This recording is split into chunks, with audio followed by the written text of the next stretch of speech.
Facebook live ক্লাসে সকলকে স্বাগত জানাচ্ছি। আমি মোহাম্মদ মোশাররফ হোসেন, ইনস্ট্রাক্টর পাওয়ার, ঢাকা পলিটেকনিক ইনস্টিটিউট। আজ আমি যে বিষয়টি নিয়ে উপস্থিত তা পাওয়ার টেকনোলজির চতুর্থ পর্বের একটি বিষয়, automotive suspension, brake, steering and transmission system, subject code 67142। আজ আমি আলোচনা করব এই সাবজেক্টের নবম চ্যাপ্টারের উপরে। এটা আছে অটোমোটিভ স্টিয়ারিং সিস্টেমের ফিচার্স বা বৈশিষ্ট্য। এই চ্যাপ্টারটিকে দুইটা লেসনে ভাগ করা হয়েছে। আজ প্রথম লেসন, এর টপিক ম্যানুয়াল আর মেকানিক্যাল স্টিয়ারিং সিস্টেম।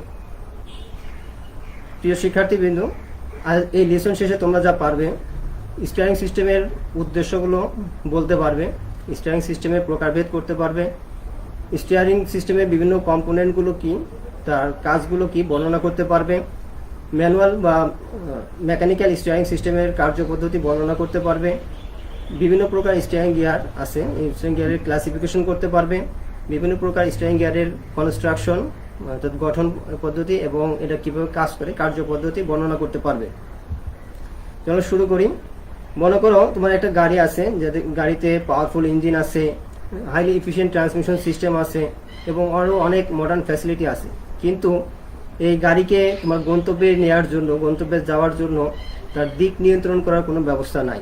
তাহলে কি ঘটবে? গাড়ি তার গন্তব্যে পৌঁছানোটা অনিশ্চিত হয়ে যাবে, বরং দুর্ঘটনাটাই সময়ের ব্যাপার মাত্র। সেই জন্য প্রত্যেক গাড়িতেই থাকে তার চলার পথে দিক নিয়ন্ত্রণ করার ব্যবস্থা।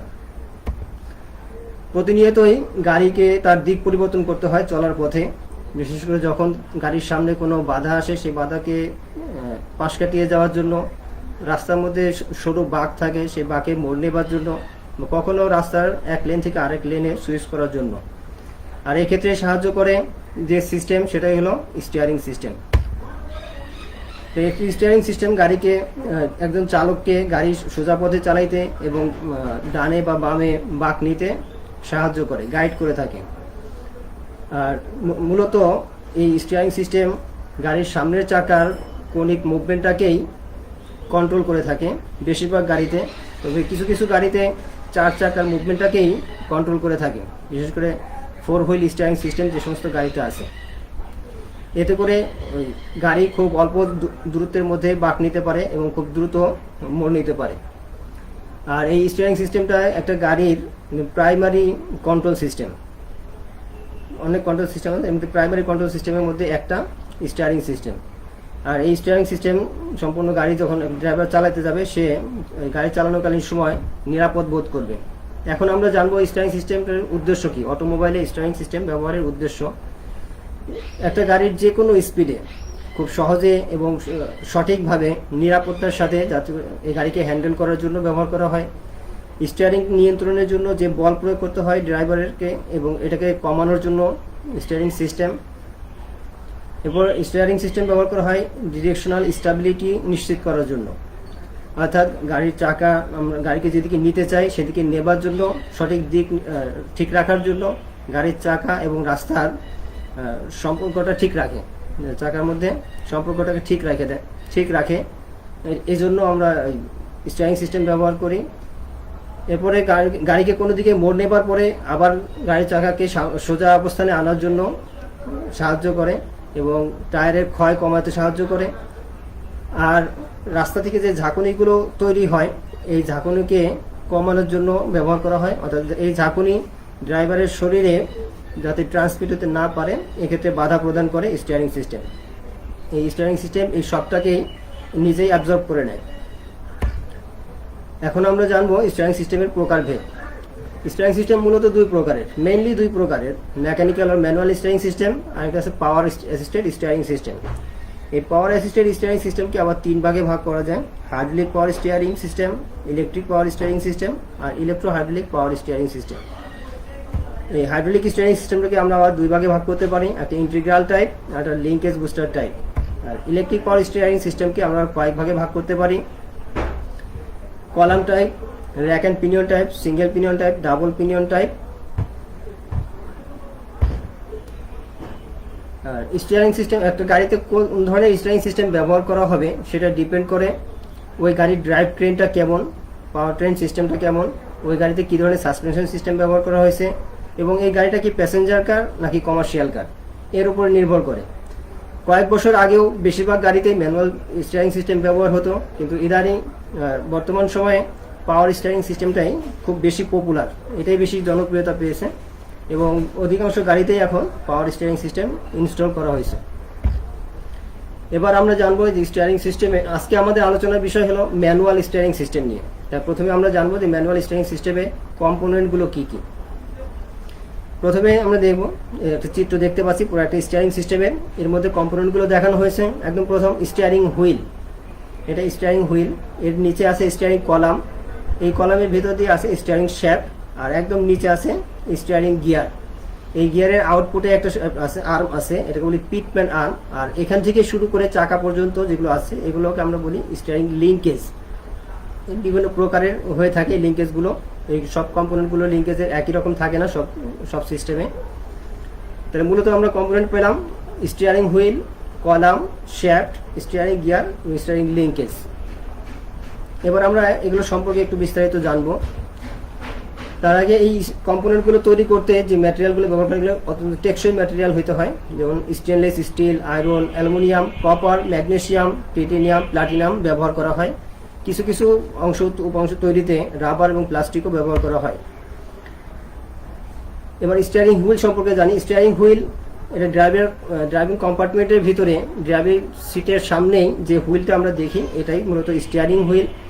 যখন ড্রাইভার কোনো গাড়িকে কোনো দিকে মোড় নিতে চায় তখন এই স্টিয়ারিং হুইলকেই সে ঘোরায়, এই ঘোরানোর মাধ্যমেই সে গাড়িকে ঘোরানোর ইনস্ট্রাকশন দিয়ে থাকে বা কমান্ড দিয়ে থাকে। আর একটা হলো এই স্টিয়ারিং নিয়ন্ত্রণের জন্য যে ফোর্স প্রয়োগ করতে হয়, ড্রাইভার এই হুইলের মাধ্যমেই স্টিয়ারিং সিস্টেমের মধ্যে সে ফোর্সটা অ্যাপ্লাই করে। স্টিয়ারিং কলাম এবং শ্যাফট। স্টিয়ারিং কলাম এটা একটা হলো টিউব, এর এক প্রান্তে স্টিয়ারিং হুইল থাকে আর এর ভিতর দিয়ে স্টিয়ারিং শ্যাফট থাকে। আর স্টিয়ারিং শ্যাফট হলো একটা লম্বা শ্যাফট, স্টিল শ্যাফট। এটা স্টিয়ারিং হুইলে ড্রাইভার যে ফোর্স প্রয়োগ করার মাধ্যমে যে টর্কটা ওখানে উৎপন্ন করে, এই টর্কটাকে স্টিয়ারিং হুইলের টর্কটাকে স্টিয়ারিং গিয়ার পর্যন্ত প্রেরণ করে।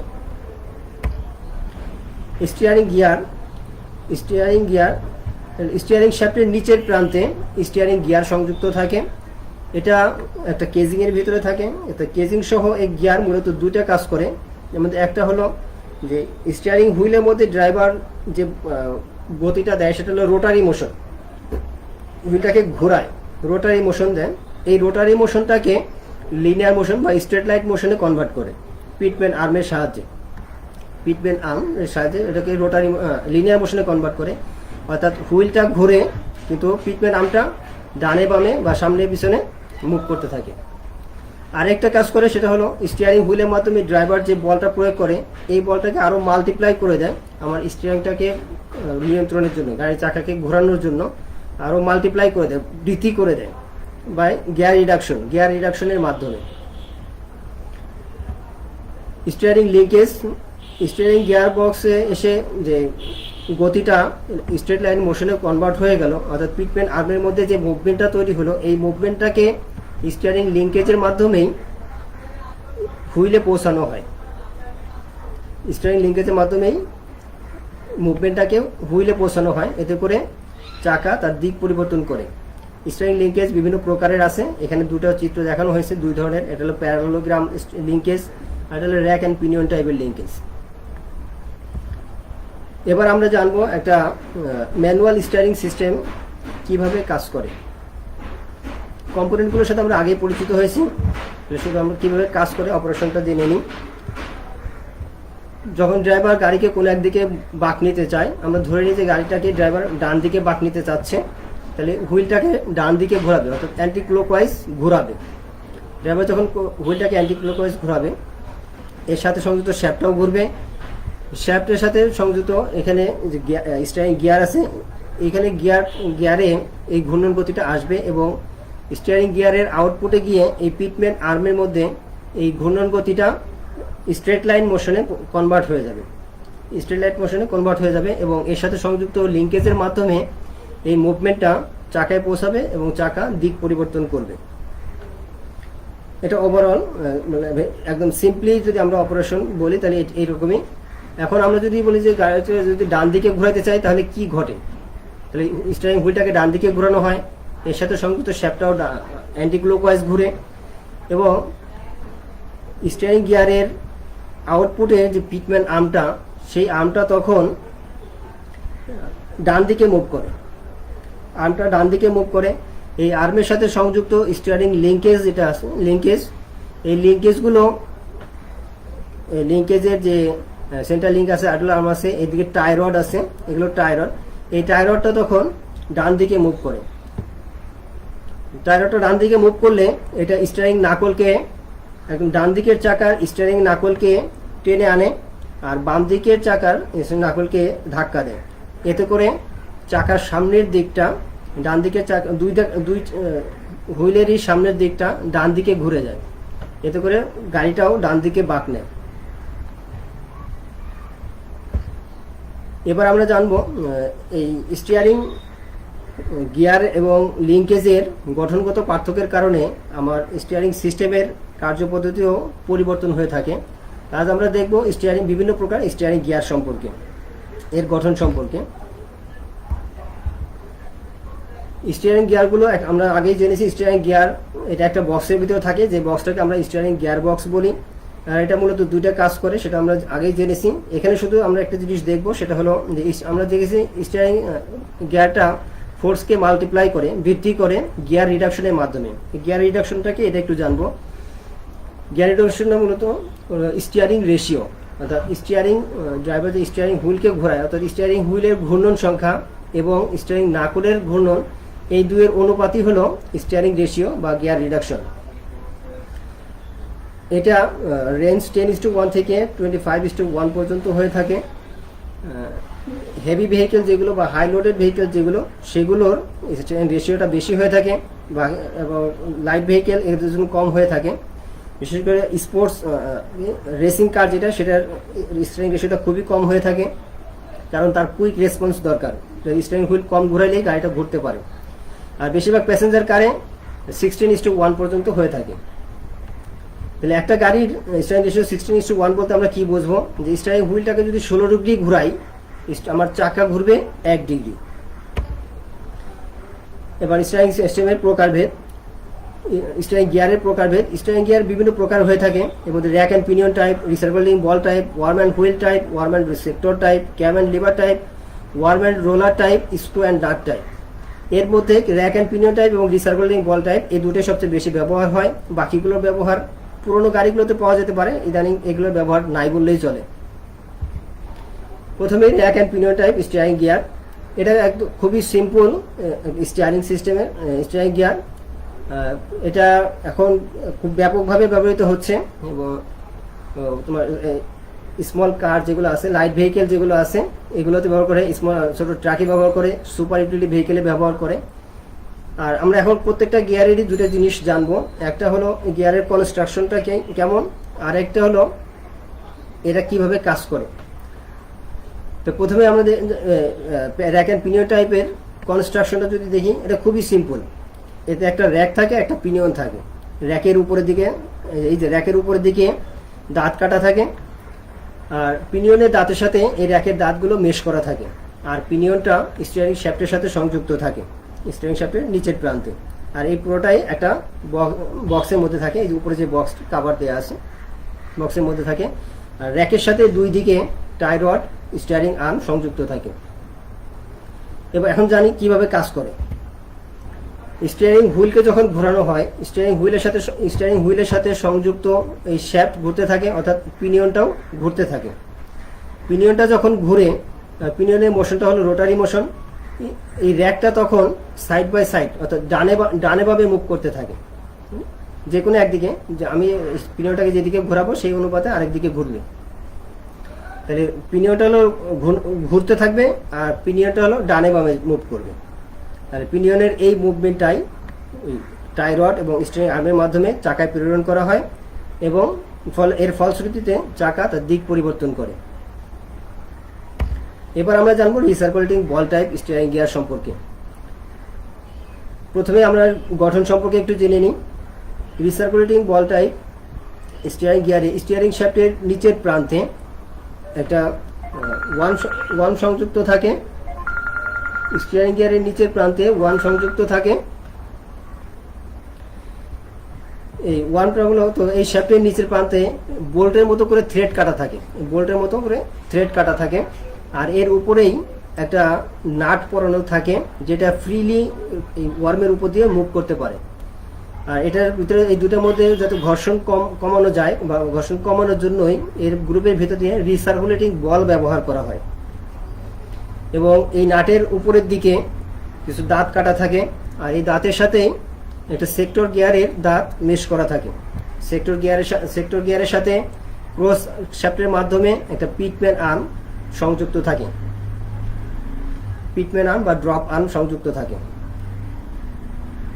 এছাড়া এই নাটের ভিতর দিয়ে বলগুলো যাতে একদিক থেকে আরেক দিকে যেতে পারে এই জন্য একটা রিটার্ন টিউব থাকে। এখন জেনে নিই কীভাবে কাজ করে। যখন স্টিয়ারিং শ্যাফটটাকে ঘোরানো হয়, স্টিয়ারিং শ্যাফটটা যখন ঘোরানো হয় তখন এই ওয়ার্মের উপর দিয়ে নাটটা উপরে নিচে ওঠানামা করতে থাকে। এটা উপরের দিক, এটা নিচের দিক, কোনো একদিকে ঘোরালে হয় উপরের দিকে ওঠে অথবা নিচের দিকে নামে। নাটটা যখন উপরের নিচে ওঠানামা করে সেক্টরটাও এর সাথে ঘুরে যায়। আর সেক্টরটা ঘুরে যাওয়ার কারণে সেক্টরের সাথে সংযুক্ত এই পিটম্যান আর্মটা তখন এই উপরে নিচে ডানে বামে মুভ করতে থাকে। পিটম্যান আর্মটা তখন ডানে বামে মুভ করে। আর পিটম্যান আর্মের সাথে সংযুক্ত লিঙ্কেজের মাধ্যমে এটা চাকায় পৌঁছায় এবং চাকা তার দিক পরিবর্তন করে। এবার আমরা জানবো worm and wheel type steering gear সম্পর্কে। এখানে স্টিয়ারিং হুইল যে কেজিং থাকে, গিয়ার কেজিং, এই কেজিংয়ের ভিতরে একটা ওয়ার্ম হুইল বিয়ারিংয়ের মাধ্যমে কেজিংয়ের সাথে লাগানো থাকে। আর এর সাথে একটা ড্রপ আর্ম বা পিটম্যান আর্ম সংযুক্ত থাকে আউটপুটে। এছাড়া স্টিয়ারিং শ্যাফটের সাথে নিচের প্রান্তে একটা ওয়ার্ম সংযুক্ত থাকে যা এই কেজিংয়ের ভিতরেই থাকে, এবং এই ওয়ার্মের দাঁতের সাথে ওয়ার্ম হুইলের দাঁতগুলো মেশ করা থাকে। এবার কীভাবে কাজ করে সেটা জানি। যখন স্টিয়ারিং শ্যাফটটা ঘোরানো হয়, খুব সিম্পল, যখন স্টিয়ারিং শ্যাফটটা ঘোরানো হয় ওয়ার্মটাও ঘুরতে থাকে, ওয়ার্মের সাথে এই দাঁতগুলো মেশ করা থাকার কারণে হুইলটাও ঘুরে যায়। আর হুইলটা যখন ঘুরে যায় তখন পিটম্যান আর্মটাও মুভ করে। আর পিটম্যান আর্মের এই মুভমেন্টটা লিঙ্কেজের মাধ্যমে চাকায় পাঠানো হয়, পৌঁছানো হয়, এবং চাকা তার দিক পরিবর্তন করে। এখানে একটা বিষয়, এই যে পুরো হুইলটা এখানে আছে ওয়ার্ম হুইল, এই পুরো হুইলটা কিন্তু কোনো আমার কাজে লাগে না, কাজে লাগে এই সামান্য অংশটুকু। তাই এর পরবর্তীতে মডিফিকেশন করে আসছে worm and sector type gear. এখানে পুরো হুইলটা নেই, যে অংশটুকু দাঁত ছিল আমরা ওই অংশটুকুই রাখা হয়েছে, এই জন্য এটাকে বলে সেক্টর গিয়ার। কার্যপদ্ধতি একদম হুইলের মতোই। আমরা জেনে নিই যে গঠনটা একটু জেনে নিই যে স্টিয়ারিং শ্যাফটের সাথে নিচের প্রান্তে একটা ওয়ার্ম থাকে, আর এর সাথে একটা সেক্টর গিয়ারের দাঁতগুলো মেশ করা থাকে। সেক্টর গিয়ারের সাথে যে ক্রস শ্যাফটের মাধ্যমে একটা পিটম্যান আর্ম সংযুক্ত থাকে। কিভাবে কাজ করে, স্টিয়ারিং হুইলটাকে যখন ঘোরানো হয় স্টিয়ারিং শ্যাফটের মাধ্যমে ওয়ার্মটাও ঘুরতে থাকে। ওয়ার্মটা যখন ঘুরে এর সাথে সেক্টরের দাঁতগুলো মেশ করা থাকায় সেক্টরটাও ঘুরে যায়। সেক্টর যখন ঘুরে যায় তখন এই পিটম্যান আর্মটা মুভ করে, পিটম্যান আর্মটা ডানে বামে মুভ করে। আর পিটম্যান আর্মের এই মুভমেন্টটাকেই আমরা লিঙ্কেজের মাধ্যমে চাকায় প্রেরণ করা হয় এবং ফলশ্রুতিতে চাকা তার দিক পরিবর্তন করে। এবার আমরা জানি ওয়ার্ম অ্যান্ড রোলার টাইপ। এটাও অনেকটা আগের মতোই। এক্ষেত্রে আছে স্টিয়ারিং শ্যাফট, এই শ্যাফটের নিচের প্রান্তে ওয়ার্ম আছে যে গিয়ার কেজিংয়ের ভিতরে থাকে। আর পিটম্যান আর্ম একটা রোলারের সাথে সংযুক্ত থাকে ক্রস শ্যাফটের মাধ্যমে। রোলারের যে দুটো দাঁত আছে, রোলারের দাঁতগুলো এই ওয়ার্মের দাঁতের মধ্যে মেশ করা থাকে। রোলারের দাঁতগুলো ওয়ার্মের দাঁতের মধ্যে মেশ করা থাকে। তাহলে কীভাবে কাজ করে, যখন এই স্টিয়ারিং হুইলটাকে ঘোরানো হয় শ্যাফটের মাধ্যমে ওয়ার্মটাও ঘুরতে থাকে, এতে করে এই রোলারটা উপরে নিচে ওঠানামা করে, উপরে যাবে অথবা নিচের দিকে নামবে। এটা যখন উপরে নিচে নামে তখন এই ক্রস শ্যাফটের মাধ্যমে পিটম্যান আর্ম সংযুক্ত থাকায় পিটম্যান আর্মটা ডানে বামে মুভ করবে। আর পিটম্যান আর্মের এই মুভমেন্টটাই লিঙ্কেজের মাধ্যমে চাকায় প্রেরণ করলে চাকা ডানে তার দিক পরিবর্তন করবে। এবার আমরা জানবো ক্যাম অ্যান্ড লিভার টাইপ গিয়ার সম্পর্কে। ক্যাম অ্যান্ড লিভার টাইপ গিয়ারে স্টিয়ারিং শ্যাফটের একদম নিচের প্রান্তে ওই গিয়ার বক্সের ভিতরের অংশে এটা হেলিক্যাল গ্রুপ কাটা হয়, হেলিক্যাল গ্রুপ কাটা থাকে। এই গ্রুপের ভিতরে 1 পিন অথবা 2 পিন বিশিষ্ট একটা লিভার সংযুক্ত করা হয়। একটা পিন থাকতে পারে বা গ্রুপের 2টা অংশের মধ্যে 2টা পিন থাকতে পারে। 2 পিন বিশিষ্ট একটা লিভার সংযুক্ত থাকে। এই লিভারটাই এটা স্পিন্ডল জয়েন্টের মাধ্যমে ড্রপ আর্ম বা পিটম্যান আর্ম সংযুক্ত থাকবে। এটা এই লিভারের বাইরের প্রান্তে আউটপুটে, লিভারটা কেজিংয়ের ভেতরেই থাকবে। তাহলে শ্যাফটের মধ্যে একটা হেলিক্যাল গ্রুপ, শ্যাফটের যে হেলিক্যাল গ্রুপ, এই শ্যাফটের নিচের প্রান্তটা বিয়ারিংয়ের মাধ্যমে কেজিংয়ের সাথে আটকানো থাকে। এখন কিভাবে কাজ করে, শ্যাফটটা যখন ঘোরানো হয় অর্থাৎ স্টিয়ারিং হুইলটাকে যখন ঘোরাই, শ্যাফটটাও ঘুরতে থাকে। তাহলে শ্যাফটের মোশনটা হলো রোটারি মোশন। শ্যাফটটা যখন ঘুরে এই যে প্রজেক্টেড পিনটা, এই পিনটা এই গ্রুপকে ফলো করে সে উপরে নিচে ওঠানামা করে। এই পিন গ্রুপকে ফলো করে উপরে নিচে ওঠানামা করে। তাহলে পিন যখন উপরে নিচে ওঠানামা করে তখন লিভারের এই প্রান্তটা, এই তো লিভারের এই ছোট প্রান্তটা উপরে নিচে ওঠানামা করে। লিভারের এই প্রান্তটা যদি উপরের দিকে ওঠে তাহলে অপর প্রান্তটা নিচের দিকে নামবে, আবার এটা যদি নিচের দিকে নামে অপর প্রান্তটা উপরের দিকে উঠবে। অর্থাৎ এই শ্যাফট ঘোরানোর উপরে ভিত্তি করে এই পিনটা যে কোনো একদিকে মুভ করবে আর ড্রপ আর্মটা অপর দিকে মুভ করবে। অর্থাৎ এইখানে শ্যাফটের মধ্যে রোটারি মোশনটা, শ্যাফটের মধ্যেকার রোটারি মোশনটা ড্রপ আর্মে এসে স্ট্রেট লাইন মোশনে কনভার্ট হয়ে যাবে এবং ড্রপ আর্মের সাথে সংযুক্ত লিঙ্কেজের মাধ্যমে এটাকে চাকায় প্রেরণ করা হয়। এতে করে চাকা তার দিক পরিবর্তন করবে। আজকে আমার আলোচনা এই পর্যন্তই। আমরা নেক্সট ক্লাসে যেটা জানবো সেটা হলো পাওয়ার স্টিয়ারিং। আজকে আমরা জানলাম ম্যানুয়াল স্টিয়ারিং গিয়ার সম্পর্কে, ম্যানুয়াল স্টিয়ারিং সিস্টেম সম্পর্কে। আগামী ক্লাসে আমরা সেটা জানবো পাওয়ার স্টিয়ারিং সিস্টেম সম্পর্কে। এটা 9ম চ্যাপ্টারের অংশই।